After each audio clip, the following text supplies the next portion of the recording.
Try again. Hello, I'm Carrie Gard, and welcome to Tea Time with Tech Marketing Leaders. Welcome back to the show. This is my third week in a row. As I was on a little hiatus over in Ireland, exploring, seeing the sights and the sounds, but I'm back now all the way through August. If you missed me, I missed you too. And have no fear, we are back in full swing. And I'm looking forward to some wonderful shows we got going on. And today I got Scott Whitright with me, where we are going to unpack ABM and personalization, making ABM personal. It's going to be a wonderful show. He's got case studies and stories to tell us until the cows come home, and I'm looking forward to those. Before we get there, though, a little bit about Scott. He is an experienced marketing and sales professional with a strong portfolio of accomplishments across cloud, software, hardware, and service provider organizations ranging from startup to Fortune 500, specialized in cross-group collaboration, matrixed environments, message development, value proposition, go-to-market strategy, and execution that accelerates sales and partner teams to sell effectively. Experience including account-based marketing, global product service launch, and leading inbound, outbound marketing strategies. Scott, welcome to the show. Hey, thank you very much. I'm glad to be here. Yeah, excited to have you. I could talk about ABM all day, and I'm excited about your take on it as it relates to personalization. Personalization is hard to scale, so I'm here for it. Before we get there, though, why don't you tell us? I mean, I gave a little synopsis of your experience, but I'd love to know your story, your journey. What do you do now, Scott, and how did you get there? Yeah, I've been a B2B tech marketer for 20 plus years. Always been in the tech scene, always been on the B2B side of the marketing equation. And like I said, I don't do any consumer marketing. I'm a great consumer, but I don't do any consumer marketing. And I had the fortunate opportunity to work with some amazing brands throughout my career. Starting at Microsoft, working with the infrastructure teams quite a bit, and working with a lot of matrix environments and trying to stitch all the great stories together and bring that to market. It evolved into the cloud, as the cloud evolved. Worked over at Rackspace and a bunch of different teams over on the marketing side over there doing some real-time engagement projects with their customers from SMB all the way up to enterprise.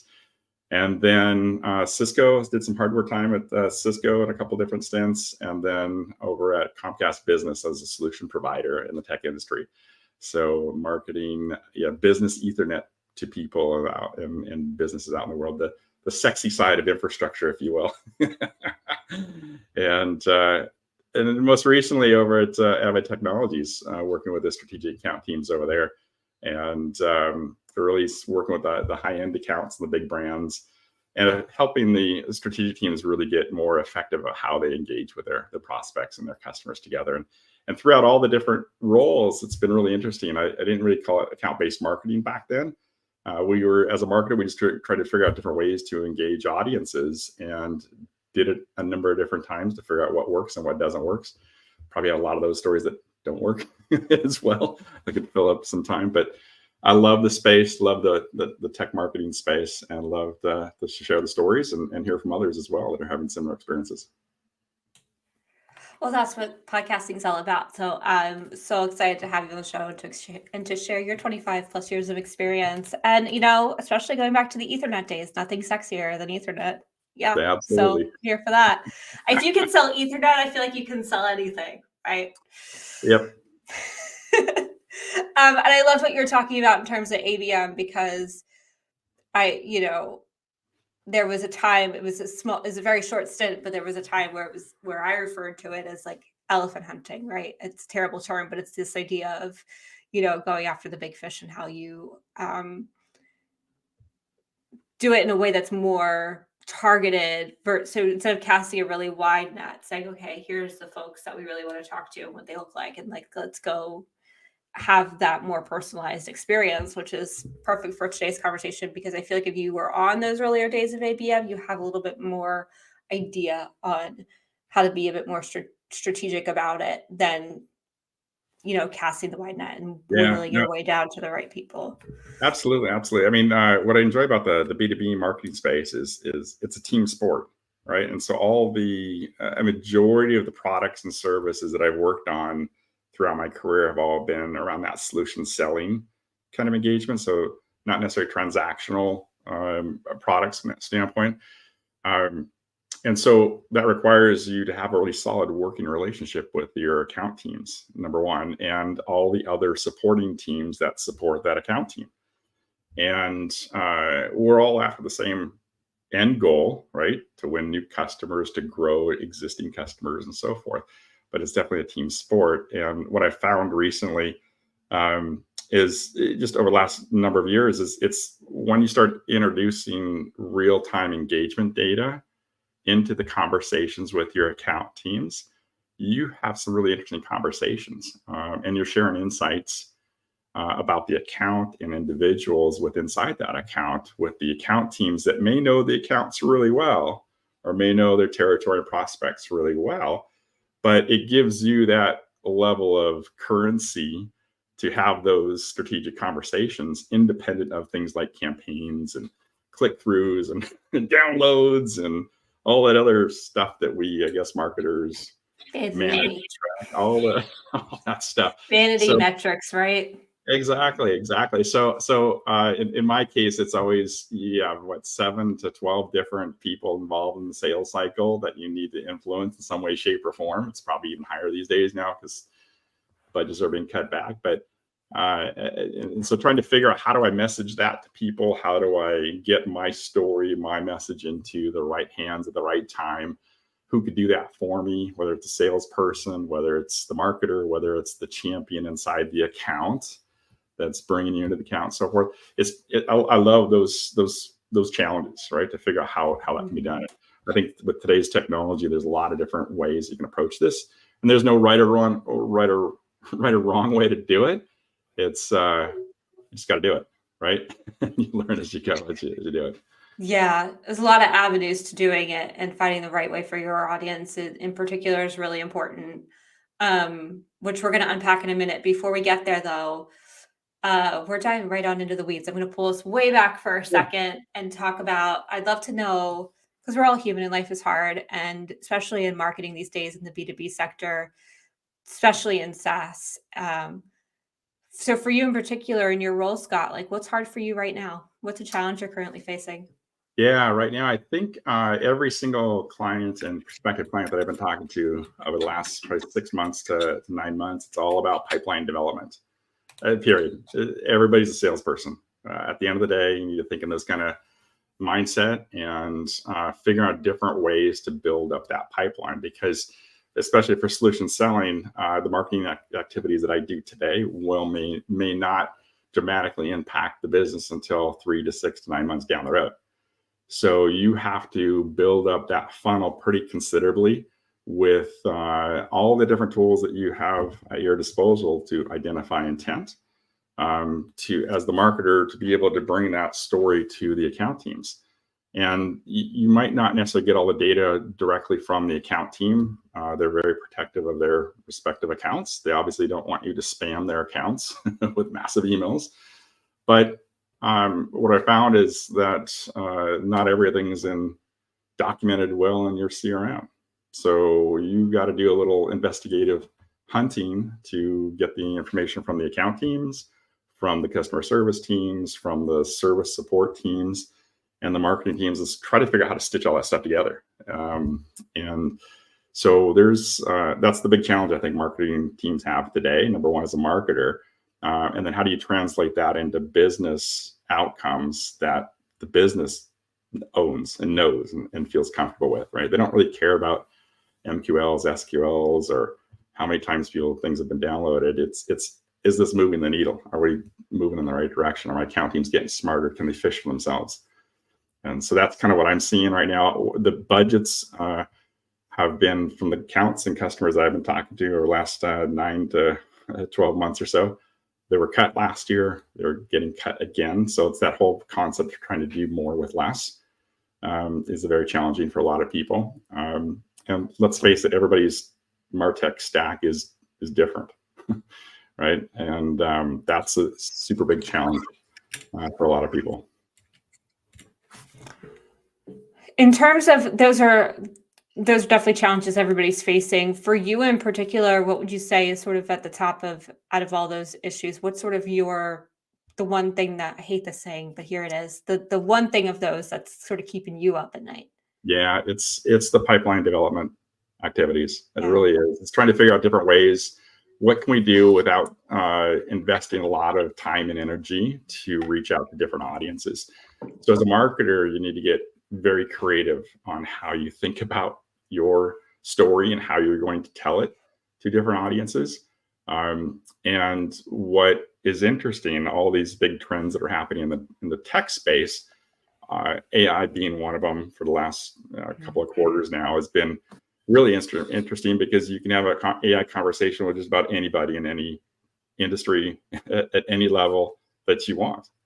And so I like to use those topics, those industry type of topics that are relevant in the news, to be able to get my foot in the door to talk about, have a conversation about something and how that relates to a prospect's business.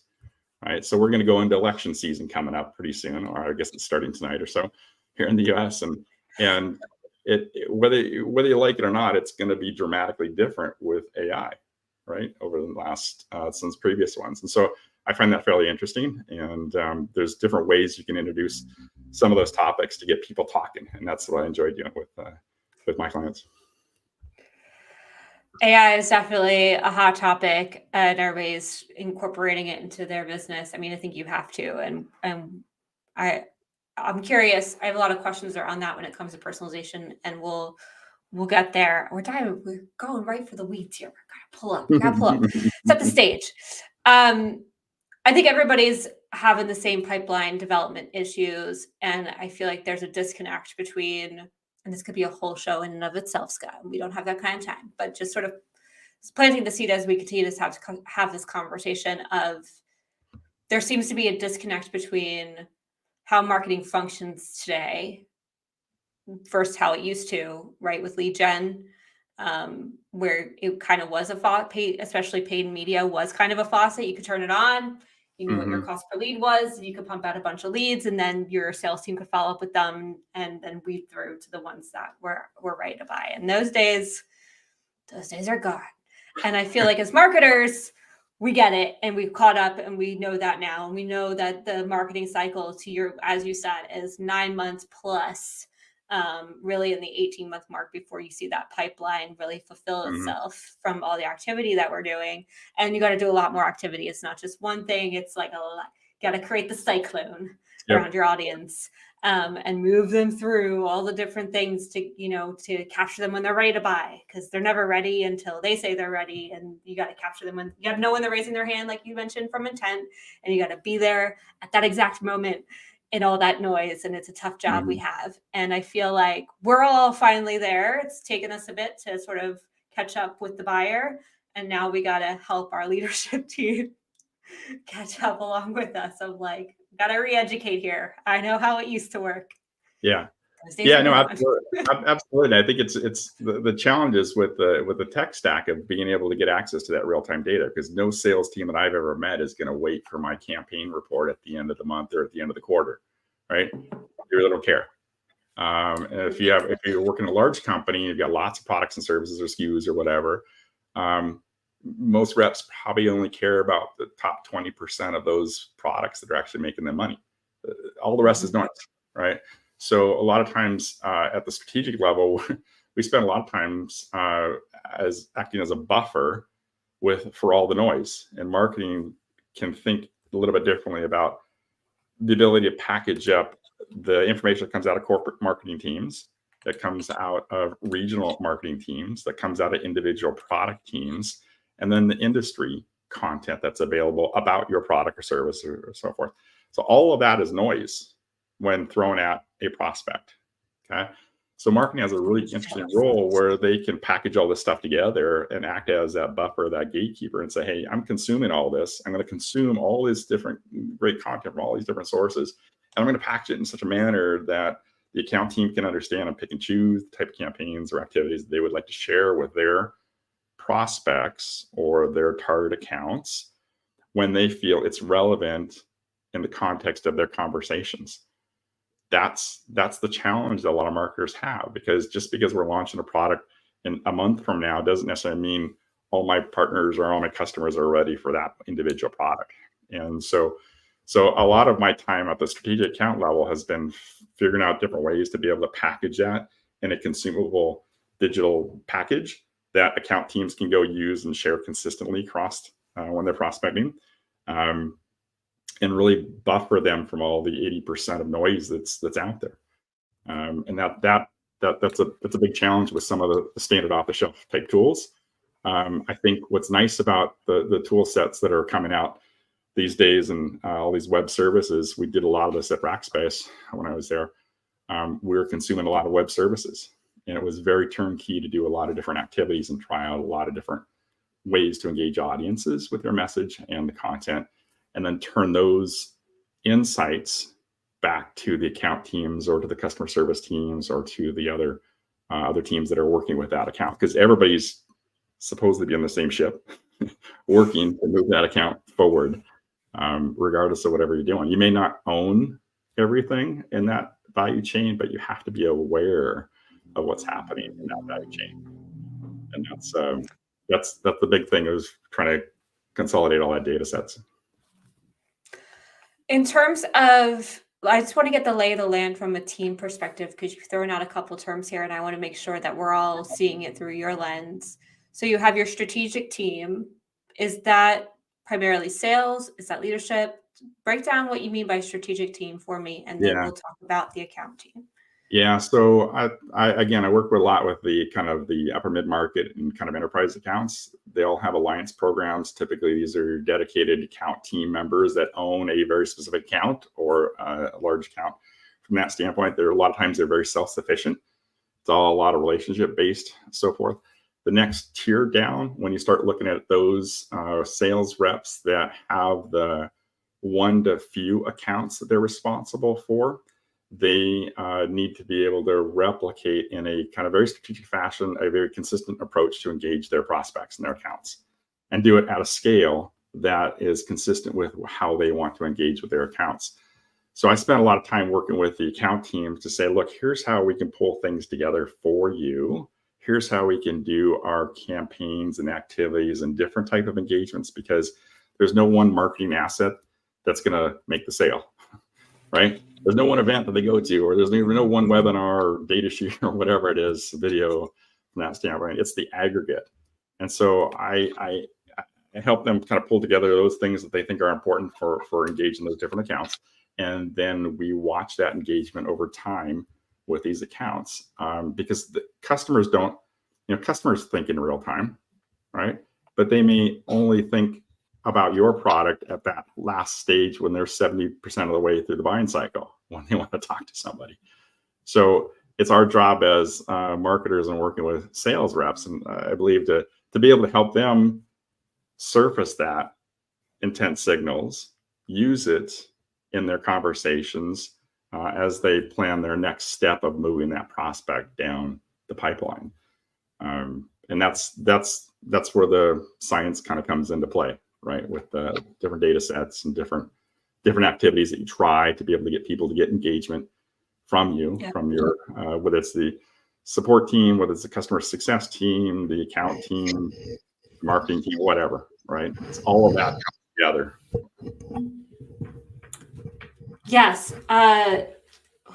Ideally, we'd all be on the same boat, to your point. In terms of the accounts that these teams are working on, there's a couple of things you said, and I just want to make sure that I'm understanding it correctly. You believe that the account teams, whether it's one to few or one to many, should be fishing themselves. I guess the bigger question is, who identifies the right accounts? Is it just sort of based off of a persona, or is it very specific logos? Like, how are you or those teams identifying the accounts to go after? Yeah, typically what we see from sales is they will give you the account list and say, hey, these are the whales you're going after. Right? In a perfect world, right, we would be looking at the intent signals and the buying signals across what we have in market and what people are interested in doing, and then surfacing up and saying, hey, these are the 15 accounts that we should probably go after. Who's assigned to them? How do we go and work with that team to kind of do that? So a lot of times, a lot of the MarTech stack that's out there, unless you're working in large enterprise companies or large mid-market type companies, a lot of them don't necessarily have all the tools that are available to everybody. They've got lots of tools, right? But they may have not necessarily stitched them all together from that standpoint. I see that a lot as well, where you have one team will come in, they will pick and choose the tool that they want to use for that moment in time, and that may work for that moment in time. And then 6 months, 9 months later, they might not have figured out, hey, how do we scale certain things out, right? How do we get more than 3 people to use this? Or how do we get more than one department using this? I've found that at a couple different companies now. And that's okay. That's kind of the state of the marketing tech stack industry, right? We got thousands of different tools out there. So many options. It's not the tool. It's not the tool. It is the process and the workflow. And how can you seamlessly integrate that engagement workflow mindset with your strategic account teams or even your sales account teams? Because at some point in time, that prospect is going to have to talk to a person, a sales rep, right? At some point in time. To their dismay, but yes. So that's necessary evil. Yeah, but I mean, we see the same things, right? Like sales that don't necessarily like sales or marketing don't necessarily like salespeople, and vice versa. We hear that a lot of times. No, I mean, from the buyer's perspective, I think buyers sort of struggle with like having the, I think that's why the market has shifted so hard to being sort of a buyer's market. The buyer's in the driver's seat here. And so they're not going to call on sales until they're ready and they've done their research and they feel like they have a good handle on that short list. So yeah, absolutely. No, I think marketing and sales need to get along much better because of that reason. It's tough out there. And that's the thing. It's like when you walk into a new team, it's how does that marketer gain instant credibility with that account team to help them, to let them know you're there to help them. And I can just give you one example. I remember the Disney account team that I was working with on a previous company where it took me 4 months to earn that credibility through a couple of little examples. Because until you actually see account-based marketing work at whatever level, it means different things to different people, right? And so you meet them where they're at and they're understanding their level of maturity from kind of engagement perspective. And then being able to help them understand that here's how other companies have done things through best practices. Here's what seems to work. Here's a couple of different ideas that may work. What can we do to tweak or update or modernize some of the different tactics that you're using to generate that engagement, right? That the real-time insights, and how do we go about doing that in a time that doesn't take 9 months, right? Nobody's going to have any patience to run an ABM campaign and say, yeah, that ABM campaign worked that we did 9 months ago, right? 9 months ago. You never get that luxury in a lot of cases. And so what is it? Some of the different activities that you can do that generate engagement and get people to start thinking in towards your brand or is engaging with the account team. And I always come back to pictures. Pictures say 1,000 words. And everybody goes to events. Everybody does Zoom activities. Everybody's out in the marketplace and so forth. And when you start, we noticed this early on, when you start including pictures of your prospect or your customer and some of the activities you're doing to go reach back out to that prospect or customer, they're more likely to take a look at what you're doing and what you're saying.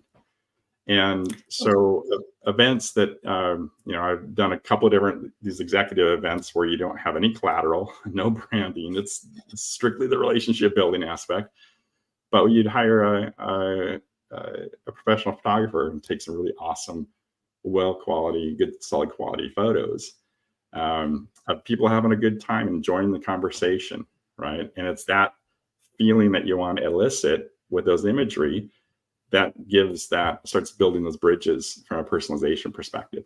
So a lot of those super simple images, we would run them through, quickly brand them with the event and the date, and then use that in the outbound campaigns and the follow-up campaigns that are sent on behalf of the sales rep to those accounts. And the messaging is very simple. Our team captured a great photo of you having a great time at our event. Love to, feel free to download it with our branding on it. And also there's a couple of additional resources that you may find interesting for your team. It's that simple. And whenever we've included photos of our prospects or customers at these different events and activities, these are not public photos that go on big websites or marketing campaigns and that type of.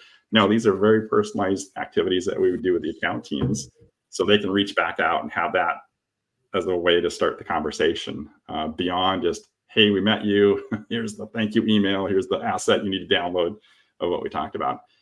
And that was the starting point. I think this is really important, because when we're talking about marketing and sales working together, there's a couple of things I'm hearing you say that I don't think we do well enough. And I've heard a couple of people say it over the years from my show, but it's unusual. And it's really about, how does marketing work for sales? And this is a great example of that, building marketing collateral that sales then can use on a one-to-one perspective. And I think where marketing gets hung up on that is feeling like our job is to do things that are big and scalable.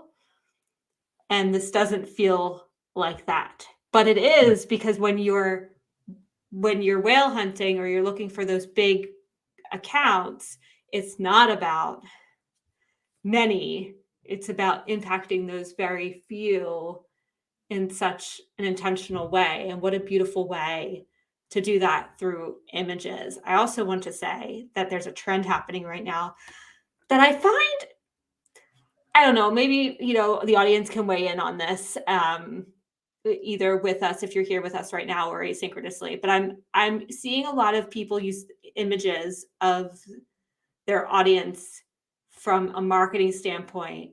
So one example is, I forget what the company was. It was Chili Piper, where they took pictures, they took the LinkedIn photos of some of their customers or partners, and they put them on a billboard in New York's Times Square. And they said that they were for people, and so then they were showing people's faces, but it just felt so exploitative versus what you're saying, which is so much more thoughtful and personal. And so I think this is a really interesting dichotomy of like what's happening with how people are using marketing and people versus I haven't seen that trend yet, but I can sympathize with it, the idea and the intent behind it, right? Where we don't have big budgets to go do things, so we'll go to a free public source and capture an image. That would be no different than capturing or grabbing a logo, right, from a big brand and saying, hey, this big brand is now my customer. Woohoo! I agree with this. It's certain things about marketing are a little bit creepy. It has that effect, right? It all comes back down to connecting with individuals and people. It's the human side of the technology piece. And where it's progressed, the pictures are great. I've had it streamlined down. If you're using PowerPoint or slides or whatever, and Google Slides, you can literally drop in the PNG file in with a branded template that you get from your creative team, and then you have the mark or the sales rep add a little message or whatever to it, and bang, you're done. That's cheap and easy. The other thing, how it's progressed for me throughout the different projects I've worked on, we've taken that same concept and added it to the video side of things, and you get really personal when you can start using video at scale to be able to explain concepts really quickly and easily in 30 seconds or a minute or less. And so for the last couple of product launches that I've done, we've had sales reps share the SD-WAN story and what SD-WAN means to their customers or prospects.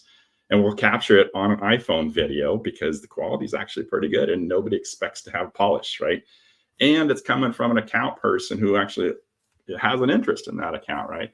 So we run these campaigns along with all the other marketing assets and things that we do and try to identify the stuff that reps should be able to go after. But the actual integrated campaign story is being able to include that rep's perception or that rep's explanation of what the topic or product or service really is, and let them introduce it to them. Once it's done on video, that could be replicated 1,000 times right? The rep doesn't have to call every single contact from that industry. And so we make it very turnkey for reps to do that type of stuff in a kind of a safe manner so they don't feel embarrassed, right? But every rep that I've talked to has been on Zoom or Teams. So they've been in front of a camera. Doing it for a minute or 30 seconds or a minute is not that big a stretch for a lot of sales reps from that side. So had a lot of interesting kind of projects in that kind of area, which are a lot of fun to do.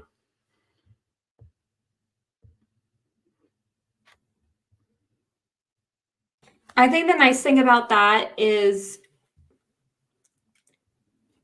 it's one thing, there's a clear difference here that I think is really thoughtful and that I really like, is it's one thing to use your own team to create promotional material and then publicize that in a broader way. And it's another to use your prospects.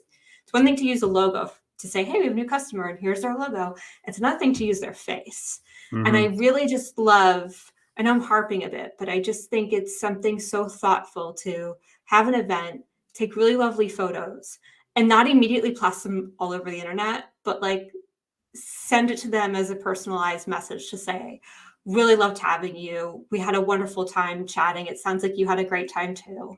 And I just want to thank you for your time. Like, what a great moment. And I just, yeah.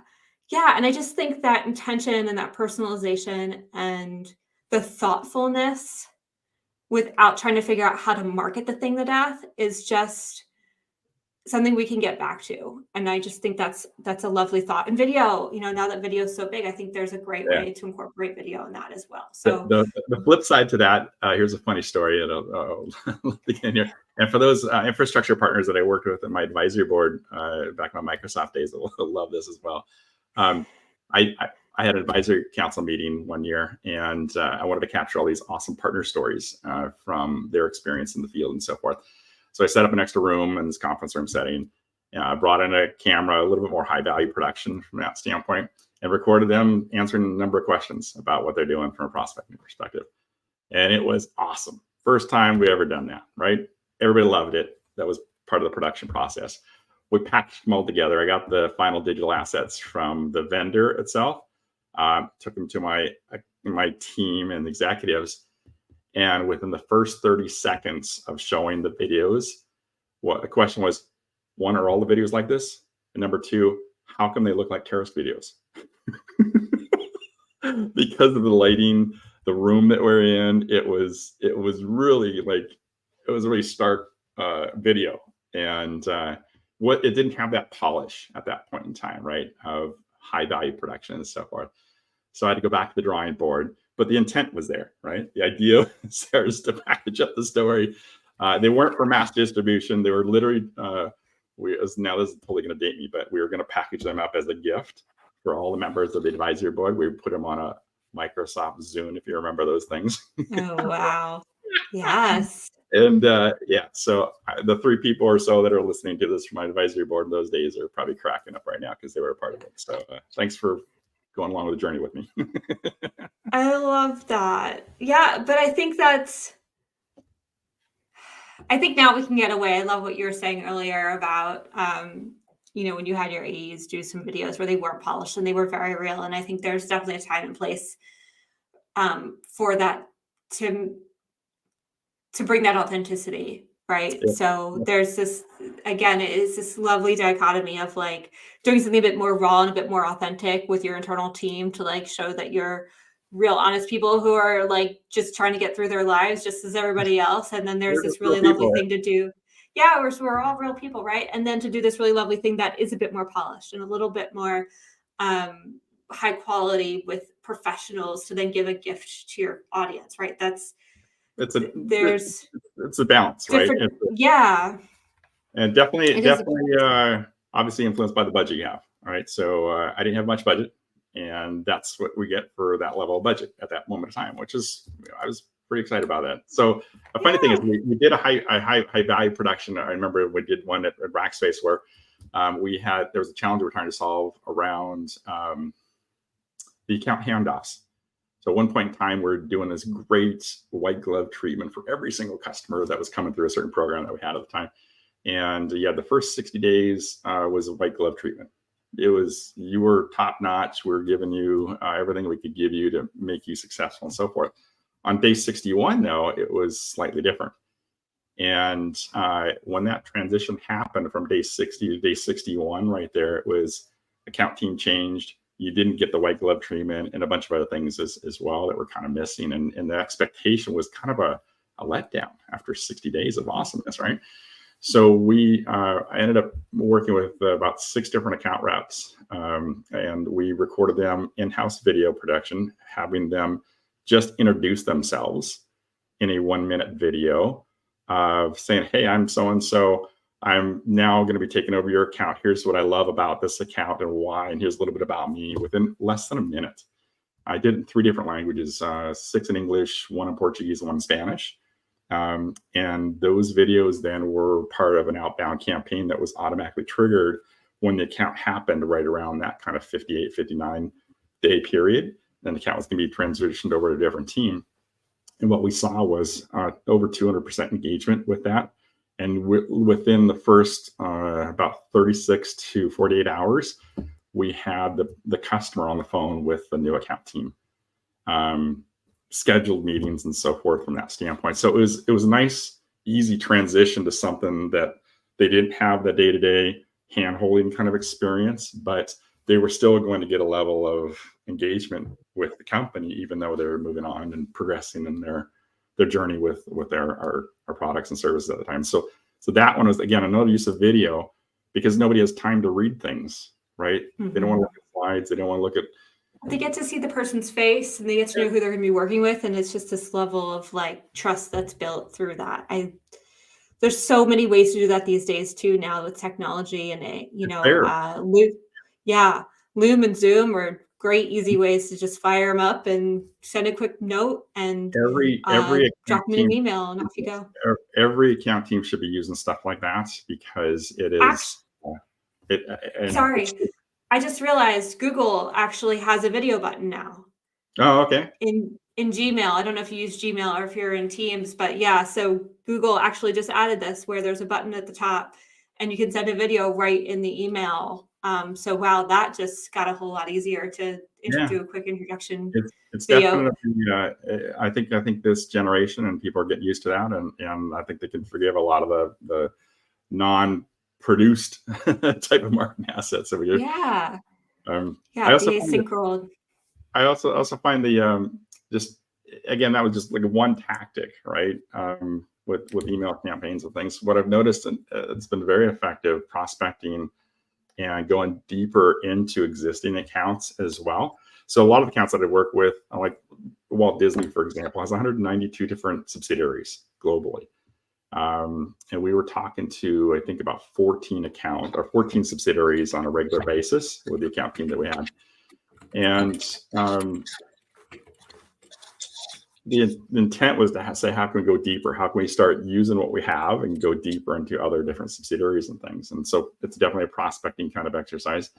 The ability to use personalized and customized landing pages is phenomenal, right? The challenge I think a lot of marketers have is it's very challenging to submit a work ticket in these large companies and wait 3 weeks to get a customized landing page for anything. Mm-hmm. And so you kind of have to negotiate with the .com teams and the engagement teams to be able to say, hey, look, we're going to be able to set up or stand up an easy method or mechanism for the account teams to have an always on communication vehicle to their prospects and their accounts in their territory. They will own it. They will own the messaging. They'll work with marketing on the various assets and things that they should probably have guidelines on and what they should do and what they not. And branding would obviously be a part of it, because you can brand the templates that you need to use to be consistent in that kind of manner. So whatever tools you guys use to do that, it's super efficient and effective. And to give you an example, it allowed us, everybody has this opinion of a landing page, right? You either love it or you hate it. It doesn't matter what it is. But at the end of the day, a lot of the digital marketing activities and the engagement they work on usually ends up on a landing page somewhere in some way, shape, or form. Now, when you're engaging with strategic accounts, or you're engaging with those sales cycles are 3 to 6 to 9 months in length, then how do you keep a consistent message to that prospect or account over that length of time when I got the corporate teams running massive amounts of campaigns every month or quarter or whatever that may or may not be relevant to my audience and so forth. So the rep usually, or the account team usually, has to buffer all the stuff that's coming at them, package that, send it into an email to somebody that they trust inside that account, right? And hopefully get a meeting at some point in time. So what I found to be super effective in general is doing these custom landing pages at scale for every single one of my strategic account reps and all of their accounts, which sounds ridiculous, right? Some teams have 40 strategic accounts, others have maybe 20 or 100 different strategic accounts. And so you need to think differently about scale and what scale means to you. Because what I've found is once you do 2 or 3 of these examples with an account team that trusts you, that you've built a relationship with, that account team will be the biggest sales rep internally to get things moving for you, period. And they'll put it in their own words. They'll sell it up the value chain internally, regardless of whatever the budget is going to be. And then the marketing side on the back end say, hey, here's the workflow behind it. Here's how we can use our existing platforms, our tools and things. Nothing goes away. We might be doing things slightly differently from a workflow standpoint that helps the account teams better engage with their accounts. And then also allows the marketing people to surface up the real-time engagement data that the account teams need. And those projects are coming online for a lot of companies now. There's a lot of great tool sets that are out there that do this. Because the example I give is you're trying to find intent data. Like when you find intent data from somebody like the Ford Motor Company, like the Ford Motor Company, somebody at Ford Motor Company is interested in buying my stuff. Okay, great. Marketing has done their job. They found some intent.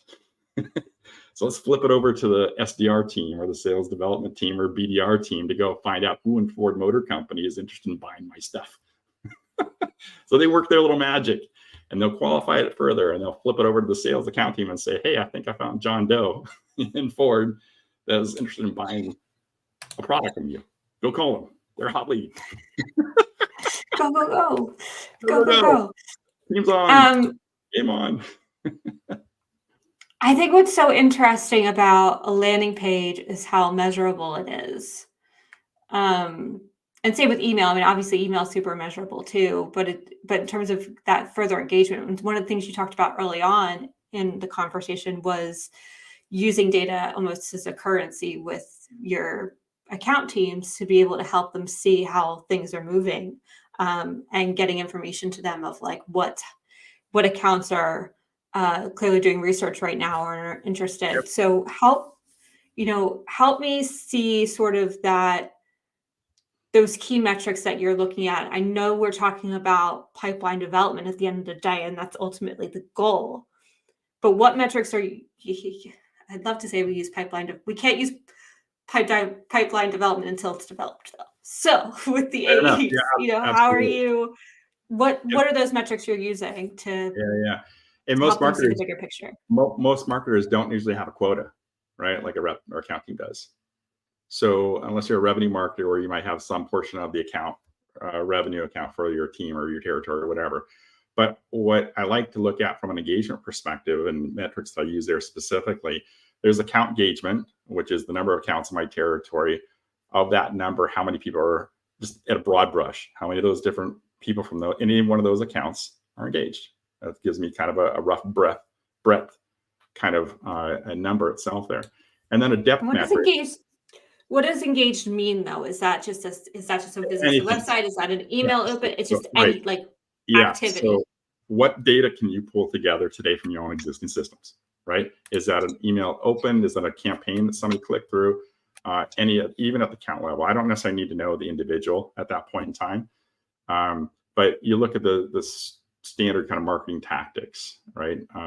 Events, the registrations on webinars, or people attending webinars or Zoom events or those type of activities, come into the website. What accounts, domains have actually come and hit our website and so forth. So hopefully the marketing tech stack that you currently have today gives you some level of insight into that. Now, those are, I like to call just general breadth metrics from that standpoint. But from an account perspective, I like to also give the depth metrics, the number of people within inside any one individual account that are engaged. So what level of detail can you pull from your systems that say, yes, I know Scott, David, and Sally are now from Ford are now starting to kind of engage with my activities. And here's where they started. Here's where they're kind of ending. And this is what we've kind of see over the last couple of months or quarters or whatever. And a lot of times that data is really difficult to get, right? Because it's spread out in a number of different systems. The account teams are also doing their engagements in a very manual way, right? They're hosting their meetings that they do through Zoom or Teams or WebEx or whatever they're doing. So again, you need to have that insight from the account teams as well to get some sort of picture of what's going on as well there. Now, what I found is that when you start looking at intent and you start seeing those intent systems that are out there, they give you that level of detail at the account level. Some may or may not give you that detail at the individual level. And that's where the secret sauce starts coming into play, and some of the newer tool sets that are out there that allow you to do that, allow you to see that, are available. They're expensive. And they also, a lot of times they rely upon, making sure that you have solid information in your own existing CRM, which in a lot of cases we don't, right? When the account team leaves or there's transition or whatever, you may or may not get all the information from that standpoint. So I've used a number of different tools. I've used follows as an example in 3 or 4 different companies now as a way to get real-time intent data at that individual level as well as the account level. It also, from just a ability to spin up landing pages, which seems like a really simple thing to do. It's not the spinning the things up, it's the maintenance of things. And that's where you can get really bogged down. It doesn't matter what tool it is, you can really get bogged down in maintenance if you don't set up your workflows and your processes right correctly. And so for the strategic accounts where companies are investing in resources and time, money, and energy into making sure that that account is strategic, is a valued customer, is a growing customer, then the account team is there to bridge that gap, right? To be able to be hands on deck. Number one focus is that one account. Where marketing comes into play and can add tremendous value is being able to put some processes in place and say, here's how we can package this for you in a really elegant manner that aligns with the story that you are already telling to your strategic account. And here's how we can measure this over time. And here's the real-time engagement data that marketing can provide to you, the insights that you can see and use to help make your decisions as you move that prospect through your sales funnel. For all strategic accounts, it's been my experience at 3, 4 different companies now that when you do a strategic activity or an event, you've got a 2-week window of opportunity. Means you got 2 weeks to figure out and isolate out the 20% of the people in that audience that are interested in talking to you more, and then weeding out the other 80%, right? And only focusing on that 20% that is going to mean something to us before you lose that opportunity. And so what we'll try to do is be able to set up different ways and activities that allow us to capture that engagement data so we can share that information back to the account team to ask them, how would you like to proceed? Would you like to have marketing continue nurturing these contacts? Would you like to take it from here, account team, and do your individual follow-up as you need normally do? These are the conversations we have. It's not about, hey, I ran these campaigns and these are my results, and your campaign came in second, right? It's more about, this is what we're learning about what people are doing, and then can the account team use that information in their conversations or how they engage deeper inside the account. In terms of account teams, and I love what you're talking about, systems and processes, and I think marketing can definitely help with that from a CRM and tooling perspective. it sounds like one of the challenges that you sort of alluded to, and I think people, marketing and sales teams struggle with in general, is keeping the CRM up to date, right? Because to your point, there's so much information that comes from the sales team that then lends itself to intent. So how do you, I don't know if incentivize is the right word, but how do you help your sales team keep that information, keep updating the CRM and keeping that data up to date so that you too can see when an It's account needs some nurturing that's and needs some support? that's your sales leadership, right? Yeah. And that's the challenge where I can tell the team and say, hey, look, you guys got to update Salesforce all the time, right? Whether it happens or not is a different story. But everybody's CRM, the data is dodgy. They will tell you that flat out. It's always a work in progress, and that's okay. So as a marketer, you need to figure out the different data sets that you can triangulate on, and then supplement that with whatever you need to supplement it with. So for example, things like Zoom Info and others of the tool sets of that give you interesting insights on the structure of companies and who's who inside those companies. You look at Sixth Sense, Terminus, Demand Base, great at identifying intent from that standpoint. And then you look at other tools about the outreach aspect of it. Once you've identified that, what are those tools that allow you to do all the outreach for that? And then you look at the teams inside the company. What does that workflow look like inside that individual company? How many people inside my company need to touch this account before it gets turned over to the account team as a quote unquote lead? And that typically takes time, right? I remember working with one company that used webinars, just like everybody else during COVID, as their number one marketing tactic.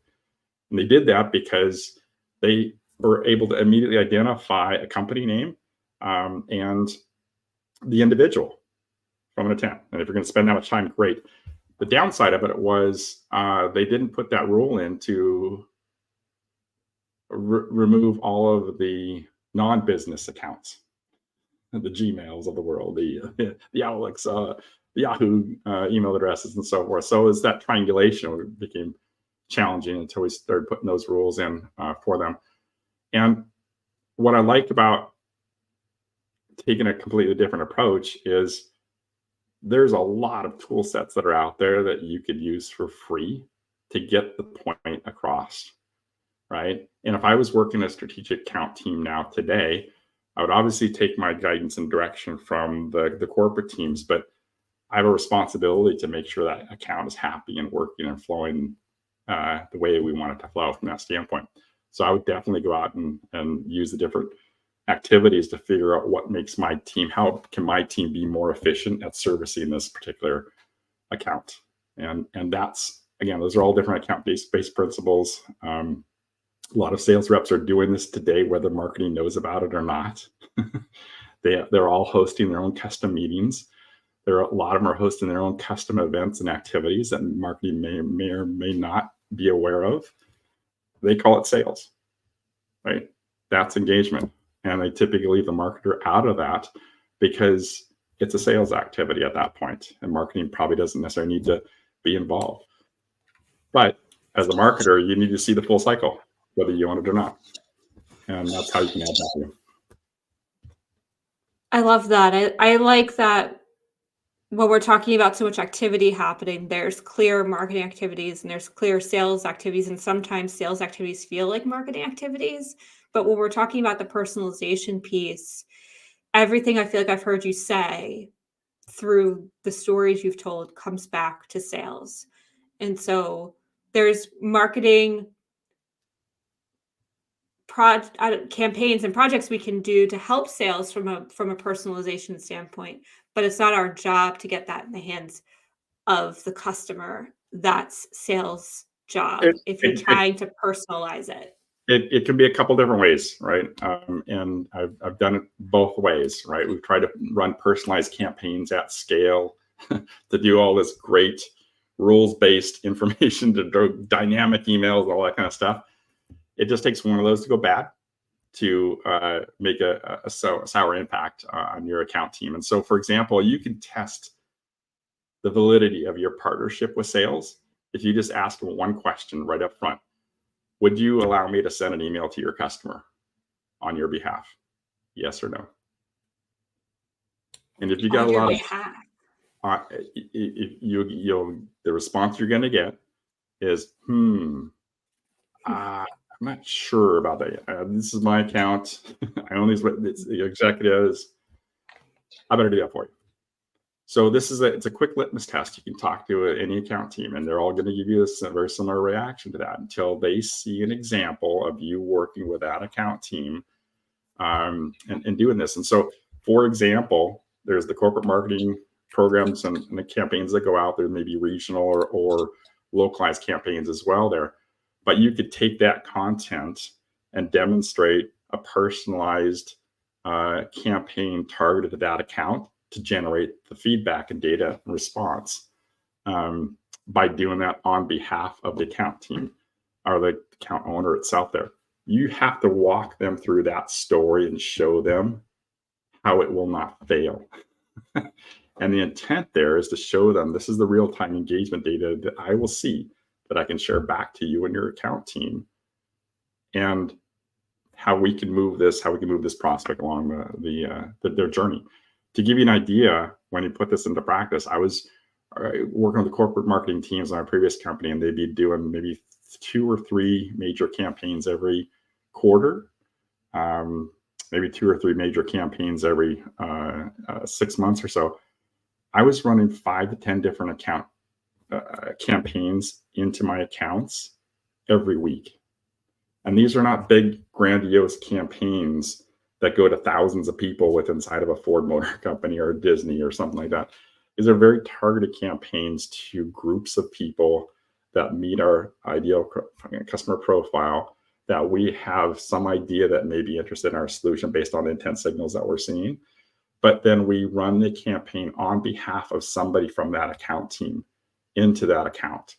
And by doing that, you won't get blocked. A lot of times you won't get blocked from the spam catchers that are catching those generic spammy sales emails or marketing emails, because those account teams have relationships with their contacts. Now, all those contacts may or may not be in your CRM. They may be in an Excel spreadsheet that the account team may give to you or may not. Right? This is the negotiation you do. And you don't have to run campaigns out to thousands of people at a time. We're doing personalized activities from an account-based marketing perspective. You can actually slim down the audience, the target audience, and get a better level of engagement from that target audience with smaller numbers.